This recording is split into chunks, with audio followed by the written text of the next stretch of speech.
स्वागत है मित्रों, जिन्होंने भी इस कहानी का पिछला एपिसोड अब तक नहीं देखा।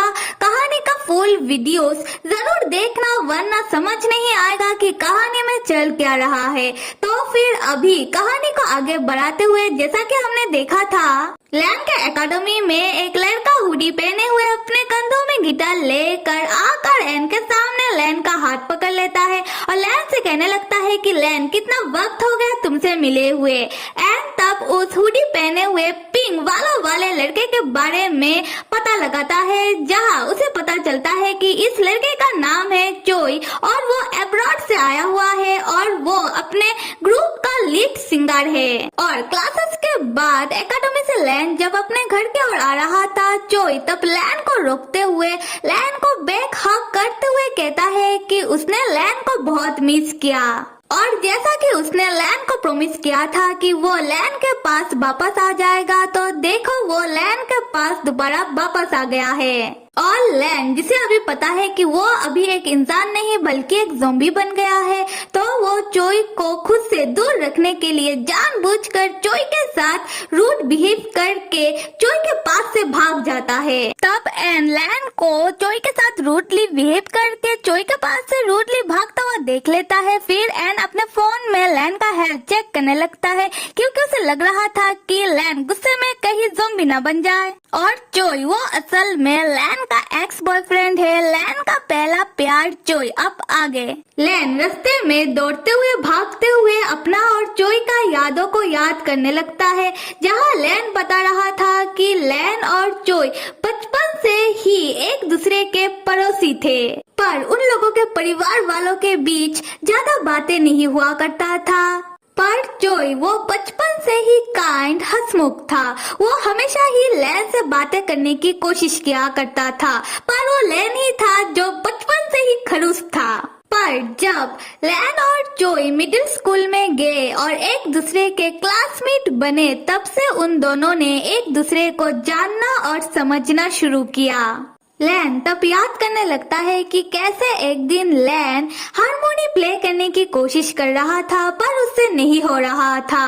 चोई तब लैन के पास आकर लैन से कहने लगता है, लैन, अगर तुमसे नहीं हो पा रहा तो क्या मैं तुम्हें सिखा दूं कि कैसे प्ले करते हैं। चोई तब लैन के पास से हारमोनी लेकर वो प्ले करने लगता है और लैन चोई को हारमोनी प्ले करता हुआ देखकर वो चोई की खूबसूरती में और हारमोनी की धुन में मदहोश होने लगता है।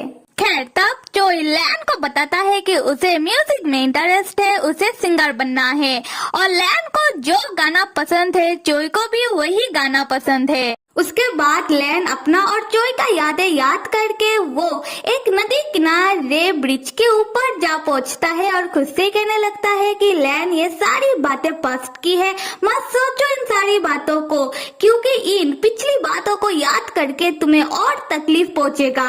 उसी वक्त हम एन को देखते हैं, जो लैन का फिक्र करते हुए अपना साइकिल लेकर लैन का पीछा करते हुए वो लैन के पीछे आकर खड़ा हो जाता है और अपना फोन दिखाते हुए लैन से कहने लगता है, लैन, मेरे फोन में शो हो रहा है कि तुम्हारे बॉडी में चेंजेस आ रहा है। क्या हुआ है? तुम्हें क्यों हो रहे हो इतना परेशान? तुम्हें तो पता है कि अगर तुम किसी बात को लेकर गुस्सा करोगे या फिर परेशान होगे तो तुम खुद को कंट्रोल नहीं कर पाओगे और तुम्हारे अंदर का ज़ॉम्बी जाग जाएगा। लैन, क्या तुम्हें मेरी बात सुनाई भी दे रही है? लैन तब शांत तरीके से कहता है एन से कि मैं ठीक हूँ। एन तब चिढ़कर कहता है कि हाँ, अब मैं समझा, जब से वो पिंक वालों वाला चोई आया है तब से तुम अजीब बिहेव कर रहे हो, तुम बहुत परेशान दिखाई दे रहे हो, ये सब उस चोई के वजह से है ना। लैन, अब ये मत कहना कि तुम दोनों का रिश्ता। उसी वक्त लैन एन को चुप कराते हुए कहता है कि एन, चुप हो जाओ, तुमको मैंने पहले भी कहा था कि तुम अपने काम से काम रखो, मेरा रिश्ता किसके साथ क्या है ये तुम्हें जानने की कोई जरूरत नहीं है। एन तब परेशान हो जाता है और लैन से कहता है कि क्या। लैन तब एन के ओर देखकर सोचने लगता है कि क्या का क्या मतलब, और तुम मुझे ऐसे क्यों घूर रहे हो। खैर फिर लैन के आंखों से आंसू आने लगते हैं और वो अपना आंसू एन से छुपा लेता है क्योंकि अभी भी उसके दिल और दिमाग में चोई ही चल रहा है। और ऊपर से एन ने लैन से लैन और चोई के बीच में क्या रिश्ता है ये पूछ लिया। एन तब लैन को देखकर समझ जाता है कि उसकी बातों से लैन को बुरा लग गया। एन तब अपनी सफाई में लैन से कहता है कि लैन, ऐसी बात नहीं है कि मैं तुम्हारे ऊपर जासूसी कर रहा था। सच में मुझे नहीं पता कि तुम्हारे जीवन में क्या चल रहा है या फिर पहले क्या चल रहा था, पर हालात जो भी हो मैंने कभी भी तुम्हें इतना परेशान होता हुआ नहीं देखा। लैन, जिसे फिलहाल एन का सफाई सुनने में कोई इंटरेस्ट नहीं था, लैन एन से कहता है कि एन चुप हो जाओ और फिलहाल मेरे पास कुछ नहीं है जो मैं तुमको बताऊं। ये कह के लैन एन के पास से जाने लगता है। लैन को जाता हुआ देखकर एन परेशान हो जाता है और वो लैन के सामने आकर खड़ा होकर लैन का हाथ पकड़ के कहता है कि लैन रुको। फिर वो खुद सोचने लगता है कि मुझे इतना फर्क क्यों पड़ रहा है, पर हाँ मुझे लैन से इस बारे में पूछना है, पर मैं क्यों कुछ लैन से पूछ नहीं पा रहा हूँ। तब लैन एन से पूछता है कि क्या हुआ है और भी कुछ कहना है तुम्हें। एन तब बहुत सोचने के बाद लैन से सिर्फ इतना कहता है कि ठीक है अब तुम घर जाओ और खुद का ध्यान रखना और अपने साथ कुछ भी ऐसा वैसा करने के बारे में सोचना भी मत, वरना नतीजा जो भी होगा उसका जिम्मेदार सिर्फ तुम होगे। तब मेरे पास मदद मांगते हुए मत आना। लैन तब कोई जवाब नहीं देता और वो अपने घर के ओर जाने लगता है और एन तब वही ब्रिज के ऊपर खड़ा रह जाता है। यहाँ से सीन शिफ्ट होकर एन का घर दिखाया जा रहा है जहाँ एन अपने बिस्तर में सोने की कोशिश कर रहा है पर उसे नींद नहीं आ रहा। वो लैन के ही बारे में सोचे जा रहा था।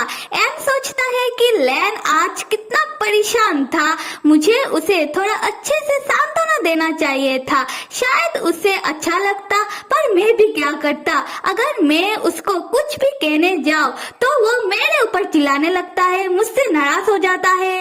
हम दोनों का हमेशा ऐसा ही है, बात कुछ भी हो हम दोनों के बीच झगड़ा हो ही जाता है। अगर ऐसा चलता रहा तो मैं उसका हेल्थ कंडीशन को रिकॉर्ड कैसे करूँगा। तब एन की नजर अपने पिलो में लैन का एक बाल के ऊपर पड़ता है और एन सोचने लगता है कि ये ब्लॉन्ड हेयर, हाँ ये तो लैन का है। शायद ये तब आया होगा जब लैन क्लास में बेहोश हो गया और मैं उसको ठीक करने के लिए अपने घर लेकर आया था। फिर एन तुरंत उठकर बैठ जाता है और सोचने लगता है कि मुझे अपने बिस्तर को झाड़ना चाहिए था।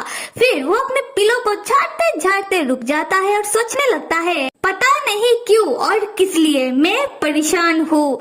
नहीं, मुझे कुछ तो करना होगा। हाँ माना कि लैन ने कहा कि उसने खुद को मुझे दे दिया है, पर मुझे उसका मन भी चाहिए। उसके पास मेरे अलावा दूसरा कोई ऑप्शन ना हो।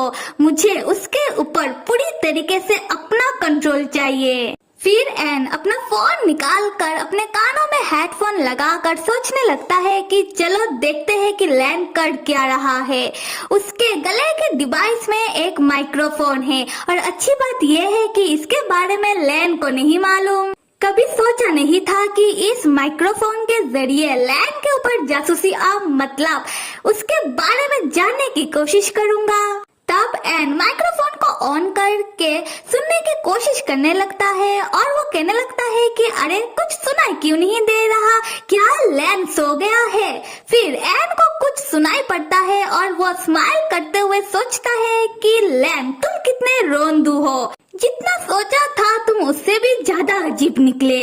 आज के एपिसोड की बात करें तो एन के मन में एक क्यूरियोसिटी जाग गया है, लैन और चोई के बीच क्या रिश्ता है इसको लेकर। और एन जो इतना परेशान हो रहा है इसका कारण है एन को लग रहा है चोई के आने से लैन एन के हाथ से न निकल जाए, लैन एन को मना न कर दे उसके ऊपर रिसर्च एक्सपेरिमेंट करने से। और इस कहानी में देखने की बात यह है कि लैन जो एक ज़ॉम्बी है पर वो पूरी तरीके से ज़ॉम्बी में नहीं बदला, क्योंकि उसका माइंड अभी भी बहुत हद तक उसके कंट्रोल में है, पर समय के चलते वो किसी भी वक्त पूरी तरीके से ज़ॉम्बी बन सकता है। और एन क्या वो समय रहते लैन को ठीक कर पाएगा? क्या वो सच में लैन को फिर से इंसान बना पाएगा।